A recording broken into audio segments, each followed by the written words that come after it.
In the midst of much hand-wringing and anguished sighs, the Huffington Post has announced to its readers that after his first year in office Trump is winning. "This is one of the hardest things I've ever had to write and admit," begins Earl O'Ferry Hutchinson in his essay, "Trump is Winning."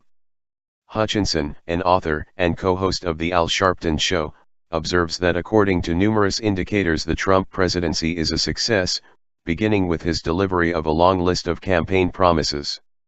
Among Mr. Trump's many victories, Hutchinson enumerates Mick Mulvaney's appointment to head the Consumer Financial Protection Bureau, Neil Gorsuch's contribution to the Supreme Court, Scott Pruitt's work at the EPA, Trump's support of fossil fuels to make America energy independent, the RNC backing of Judge Roy Moore in Alabama, the fizzling out of Russi Agate, the passage of the tax reform bill, and the record-level stock market. Yet all of these wins are small potatoes compared to Trump's three top victories, Hutchinson claims.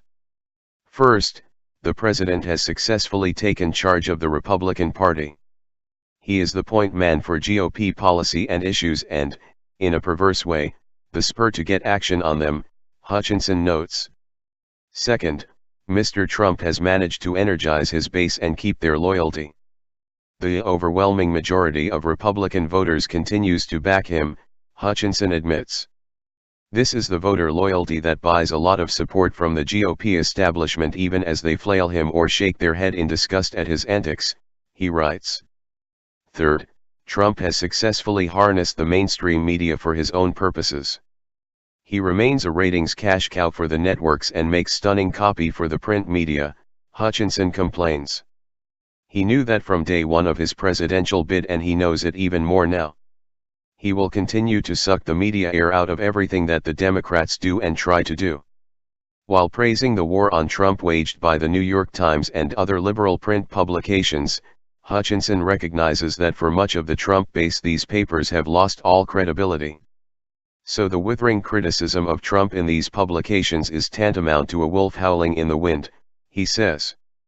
After a string of jabs about Trump's phony war with the NFL, his bumbling, inept, and dangerous handling of the North Korea nuclear threat, and his clueless saber rattle over the Iran nuclear pact, Hutchinson finds himself forced to confess that Trump has managed to come out on top. For Trump so far, this has been a win-win, and a sad one to admit, he writes.